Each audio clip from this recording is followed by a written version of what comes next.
o que me levou à situação atual e à escolha, lá pelos 25 anos, do ministério presbiteral na Igreja Católica e antes aos estudos de filosofia, foi o fato de ter crescido num ambiente bastante religioso.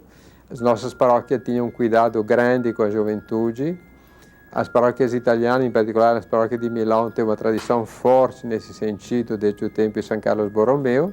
A paróquia todos os domingos, mas eventualmente também durante a semana, oferecia um espaço para diversão, esporte, mas também para aula de catequese, tinha um cineminha, tinha um ambiente muito simpático de acolhida de menino e depois de adolescentes e jovens da mesma idade. E nesse ambiente eu recebi uma educação bastante marcada pela religião e entrei na Ação Católica. A Ação Católica italiana era organizada por ramos, que abrangia de um lado jovens rapazes, do outro as moças, depois os homens adultos e as mulheres.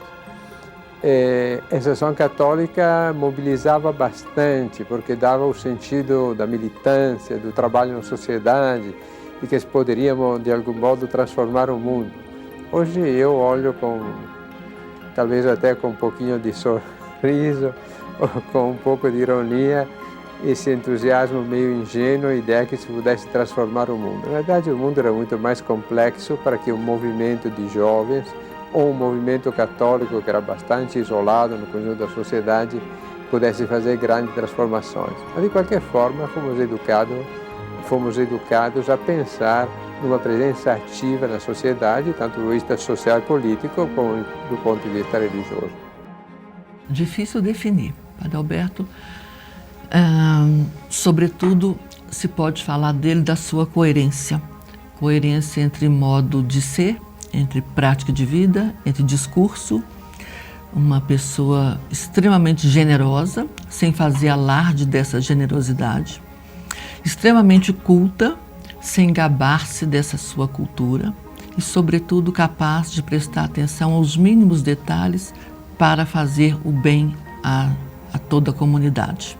Eu conheci o Padre Alberto Antoniazzi pela primeira vez que eu o vi, foi num almoço que o Dom Serafim estava oferecendo aqui na universidade para todos os dirigentes da universidade.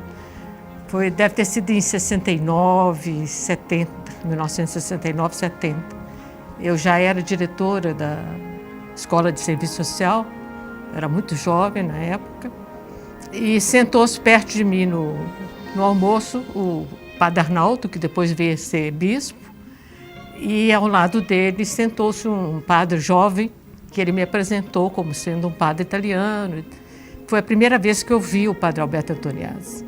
Mas a nossa amizade começou em 1972, quando nós iniciamos o projeto do primeiro Círculo Geral da PUC Minas.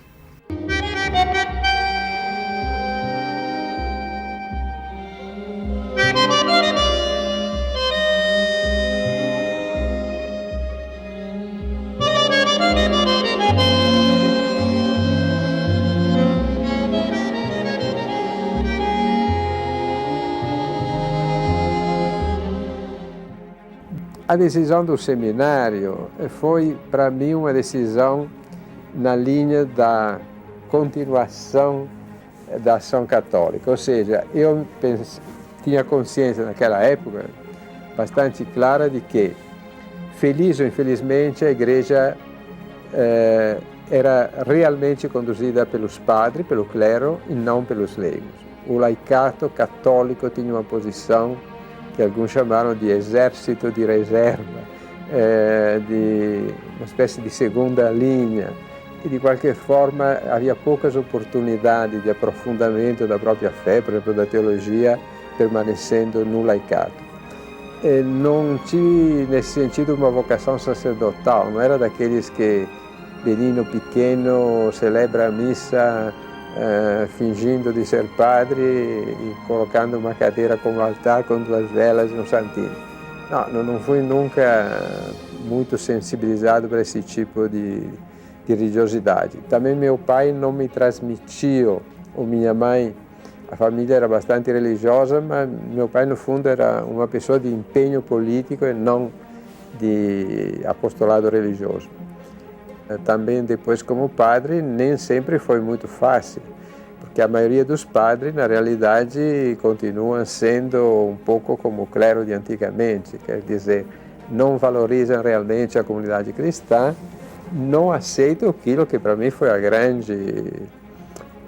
o grande incentivo, que foi o Concílio Vaticano II, com uma teologia da Igreja que considera o povo de Deus como o verdadeiro protagonista, que insiste para que haja mais igualdade na Igreja do que hierarquia, para que haja mais fraternidade, mais compromisso.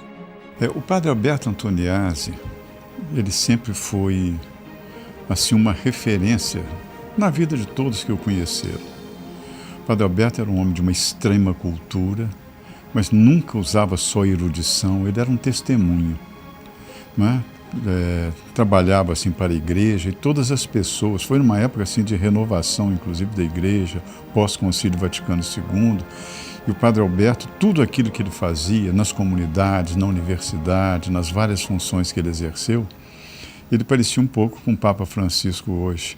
Ele falava, pregava e ao mesmo tempo testemunhava. Um homem de uma extrema simplicidade, mas muito sério nas coisas que ele fazia. Olha, lembrar, reconhecer e testemunhar sobre a trajetória de Padre Alberto Antoniazzi nesta PUC Minas é alguma coisa que mexe interiormente comigo e, de uma certa maneira, eu acho que repensa muito a nossa instituição, a PUC Minas. Eu tenho 41 anos de universidade e conheci Padre Alberto aqui dentro muito cedo, né? E sempre vendo o Padre Alberto caminhando pelo campus, estando no Instituto de Filosofia, estando no prédio da reitoria, na pró-reitoria de graduação, nos conselhos, em muitas instâncias, e uma presença extremamente marcante, por duas coisas que aparentemente são paradoxais. A primeira é a riqueza da sua fala, do seu conhecimento de igreja, de universidade e de mundo, que sempre tinha uma lição a nos dar. E de outro lado, é que essa lição, esse conhecimento, essa riqueza, ela só vinha se extraída por nós com perguntas, com dúvidas, com enganos nossos que precisavam ser desfeitos. Bom, na verdade, o Padre Alberto jamais será esquecido. Embora novas gerações não tenham conhecido aqui de perto, mas na nossa universidade, a biblioteca, Casa Maior, né, tem o nome dele. E por muitas razões. Não só porque ele adorava as leituras de todas as ordens, mas porque nesta universidade ele é quase que um pilar integrado à vida da universidade. Padre Alberto deu vida a esta universidade em muitos setores que ele trabalhou. Diferente no sentido de ser absolutamente fiel àquilo que está no Evangelho, por assim dizer. Né? A plenitude de amar, como eu já disse, sem alardear esse amor. De fazer a caridade sem dizer que está fazendo a caridade. Se eu puder dar um exemplo, talvez nem todos saibam disso, Padre Alberto distribuía todo o seu salário às pessoas no dia certo. Faziam filas esperando a sua oferta generosa, que ele não dizia que estava dando, mas tinha que ser naquele dia certo. E ele toda vez ia lá fora, conversava com um por um, e eu sabia que ele dava dinheiro, entendeu? Ele ajudava na manutenção dessas famílias, quer dizer, era um homem de coração grande. Quando eu perdi meu filho, todo aniversário da morte do meu filho mais velho, ele me mandava um bilhetinho.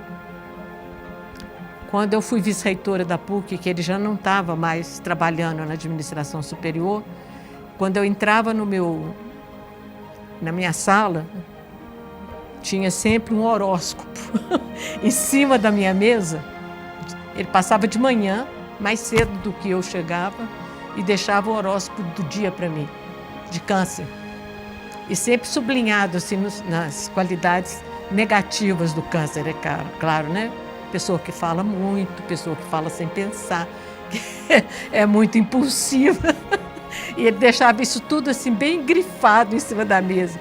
E todo mundo na vice-reitoria sabia que ele deixava lá. Então ficava todo mundo querendo saber, e hoje, como é que é? Qual que é o seu horóscopo de hoje? Vai ser muito ruim ou vai ser muito bom? Quer dizer, era um homem cheio de delicadezas, entendeu?